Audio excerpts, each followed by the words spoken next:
The Western Hotline is Armando Salguero, who we never miss an opportunity to call. Yes, it's the Dolphins, and like we talked about last time Armando was on before week 3, I guess, that we know he covers the whole league. But Armando, have I ever told you, and I hope this is okay to bring up on the air, that I am of Cuban heritage? You've never shared that information with me, oddly enough. It's scant. It's a long time ago, and I'm not comparing myself to you in this department. But my great-grandfather was born in Havana. And his daughter, my great-grandmother, is who taught me to read. She was still alive when I was a young one, and she taught me to read. So I learned to read from a woman whose father was Cuban. How's that? That's impressive. And still, I'm more Cuban than you. Yes, there's no doubt about it. We will compare our Cubanness at some point. We just did. I have nothing to offer here at all. Yeah, Arturo Smith. He moved to Buffalo as a grown man, and was involved in trying to raise money and medical supplies for the Revolution, so turn of the century. And I have letters that were written to him from the then president. It wasn't a country yet, the plenipotentiary, I think it was called. It was a United States. Do you know, Armando? We didn't prep you. I don't know. I'm sorry for all of this, but yeah, like it's really cool. It's really cool that we have like stuff from those years. I'm imagining Armando right now, like sort of taking the phone away from his face and like looking at it every and just time. Like, is this? Who called me again? Was it Zach? Like always? What's going on? Tomas Estrada Palma, first president of Cuba, and every time, at least there's one moment with Armando where one of us feels like he's just going to hang up. No, I really appreciate that you defined which revolution yes, that was involving, because there was one that got the country free from Spain, which was the Spanish-American War. That was the one. And then there was the one that sunk the country into communism and utter poverty, and the reason that I'm here. Yes, that was not the one. Right, the first one. He was the good one. The first one is the one I was thinking of there. Okay. Well, Armando, how are things in South Florida? Are you surprised Miami did not trade away more guys in advance of yesterday's, or really do more than just fire GM Chris Greer? What's the landscape in Miami right now? Yeah, there's a definite, I would say, disappointment that it was sold as things are going to happen, and then only one thing happened. They traded Jalen Phillips to the Philadelphia Eagles, and it wasn't, blockbuster-ish. There was no first-round pick involved. There was no second-round pick involved. So there was that. Jalen Phillips is a good player, but obviously he is on an expiring contract. The issue down here is that Bradley Chubb is still on the team, and he is a very expensive, older player than what Jalen Phillips was, and equally not durable. Mm-hmm. And what I mean by not durable is, he's got an injury history that's as long as my arm. And good player, wonderful player, but often not a player on the field. This year he's played all the games, so that's fine. But when you've got a big contract for a 29-year-old, soon-to-be 30-year-old, player that obviously is making a lot of money, there's not a ton of teams that want to pay a high value for it, so the Dolphins just decided to keep him. The other guy was Jalen Waddle. There was a lot of action on him and a lot of interest on him, but nobody wanted to give up a first-round pick, and the Dolphins weren't interested in selling.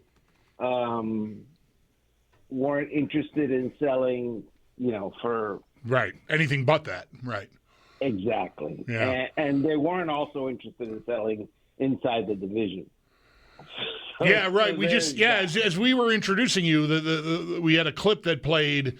Maybe it was last segment before the top of the hour break here, Armando. We had a clip from Brandon Beane that referenced that, like the teams inside the division set the prices so high, and he seemed frustrated by that. I wonder if the Bills were a team that called Miami about Waddle. We've heard them attached to high end of the market receivers and even like more mid-tier guys like Jacoby Myers or Rashid Shaheed. But I wonder if Waddle, would have been of interest to the Bills. He would have been of interest to me, that's for sure. Or Phillips, by the way. The Patriots reportedly were also in on him. Maybe that was a division thing. Look, trading inside the division is like a stick of dynamite. and Dolphins ownership has had, it's like a cartoon, and they've had sticks of dynamite blow up in their face a lot. And so I think that they weren't all that enthused about, improving a team that they're trying to beat and failing at miserably already.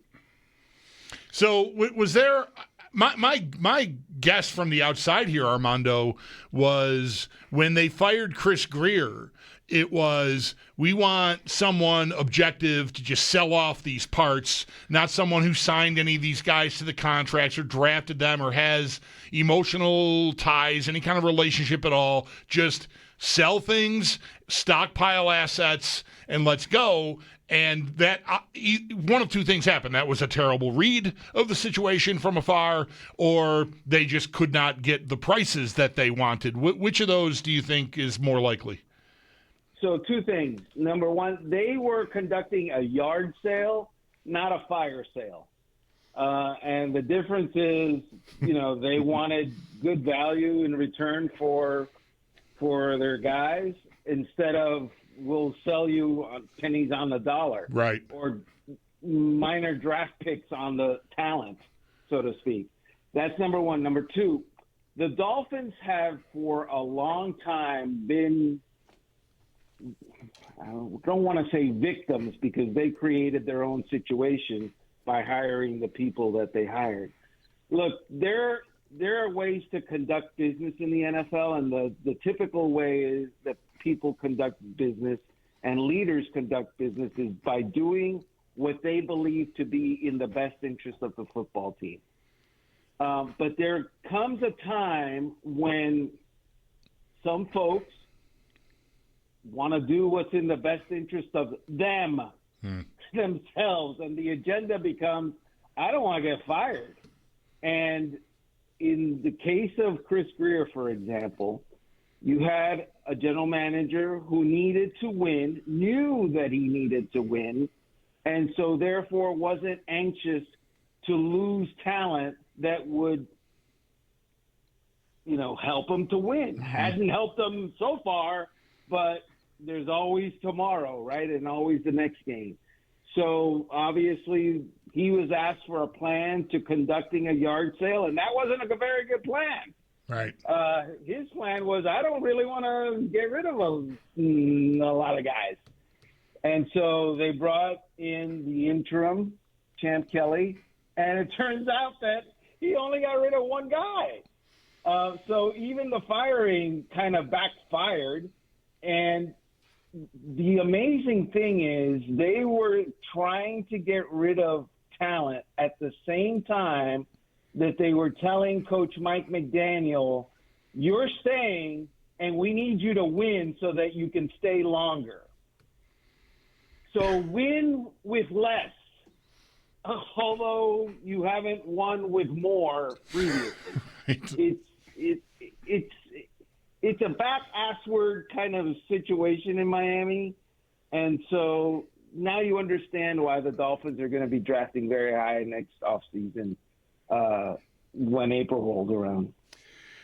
I do want to at least acknowledge that there is a game Sunday here between the Bills and Dolphins, and it's not like an absolute guarantee that the Bills will win this game. We're not after the season here, but it's such a fascinating topic, all of this. Here you have the Jets, who maybe made some concession to their situation that the Dolphins didn't. Maybe that's just too easy to say. You mentioned Bradley Chubb earlier. I apologize for not remembering how you felt when they made that move. I mean, the Dolphins were pretty good there for a couple of years in the playoffs, and that was, maybe a kind of a classic, we'll worry about the future later. Here's a guy who can make an impact. I just remember most people thinking it was a crazy idea for what they paid for him, and now maybe they wanted to move him, but nobody wanted him, like you said, for the money, and they maybe stopped a little bit short in terms of like what they were willing to do. Do you have a thought on that? Here's my thought. So the Dolphins gave up a first-round pick for Bradley Chubb, right? Plus like a fourth-round pick plus a player, Chase Edmonds, which, is out of the league now. Yep. So at the time, Dolphin fans were thinking, oh, my God, this is great. This is awesome. Except that this is what happened as a result. Bradley Chubb had a couple of years in which he was injured, and it didn't pan out the way that they thought it would pan out. The first-round pick that the Dolphins gave the Denver Broncos, they used to trade to the New Orleans Saints so that they could hire Sean Payton. Right. In that same draft, the Dolphins forfeited their first-round pick. They would have had two, by the way, in that draft. They forfeited their other first-round pick, not for Bradley Chubb, because owner Stephen Ross was caught tampering, trying to, convince Tom Brady to come to the Dolphins, trying to convince who to coach them? Sean Payton. Yeah. So basically, the Dolphins in 2023 sat on their hands in the first round because the front office allowed a first-round pick to go out the door that the Broncos used to hire a future Hall of Fame coach. And the other first-round pick was forfeited because ownership tried to misuse the rules of the game to tamper with a future Hall of Fame coach. That's sordid and messy are words. Sordid is a good word. Armando, what of Mike McDaniel now? I mean, when we talked before the Thursday night game in Week 3, it felt like the Dolphins were already at a breaking point. They showed up and played a very, in my eyes, respectable game in that game. And, we know the record, and, they've had the odd moment here, but mostly it's been bad. Yet McDaniel is still there standing. Is there anyone that that's around this team or around the league that doesn't think he's getting fired at the end of the year? Well, around the team, yeah, there's people that think he's got a shot. Around the league, nobody. It's like, but you see, here's the problem, and one of the problems with the Miami Dolphins. Around the league, people think logically. Around the team is a different matter altogether. Look, last year, they went to New York with a chance to make the playoffs if they won and like three other things happened. And one of those three other things didn't happen. And so they played the Jets, who were terrible, if you remember, and they got beat by the Jets. And in the fourth quarter of that game, Tyreek Hill quit. Oh, right. He just decided, I'm done. And after the game, he talked about needing to do what was best for Tyreek. Again, the Dolphins' culture of doing what's best for you, not the team. Yeah. And he's talking about, if that involves being traded, then whatever, man, as he walks off. The point being this. After that game in which the team gave up its, one of its highest priced players quit, they lost.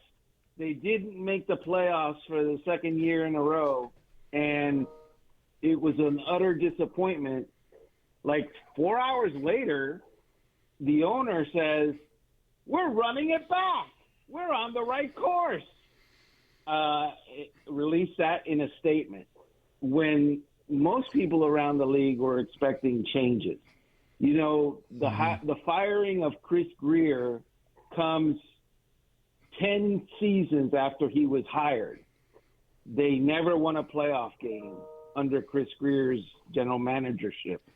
And Chris Greer is a nice guy and all that, but they never won a playoff game.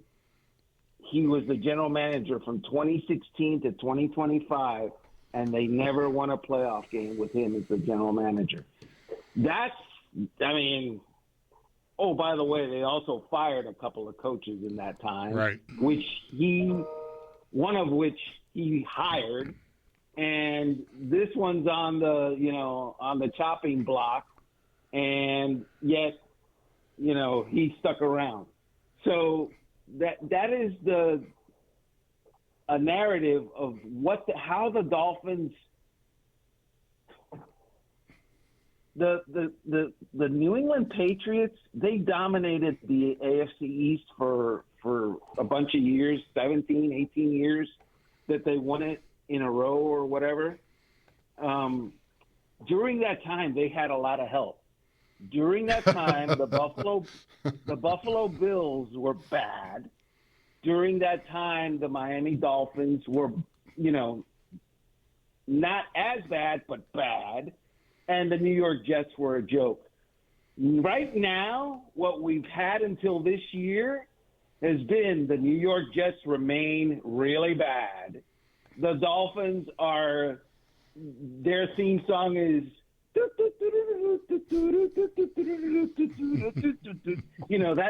that's their team fight song. Thank you for that. Yes.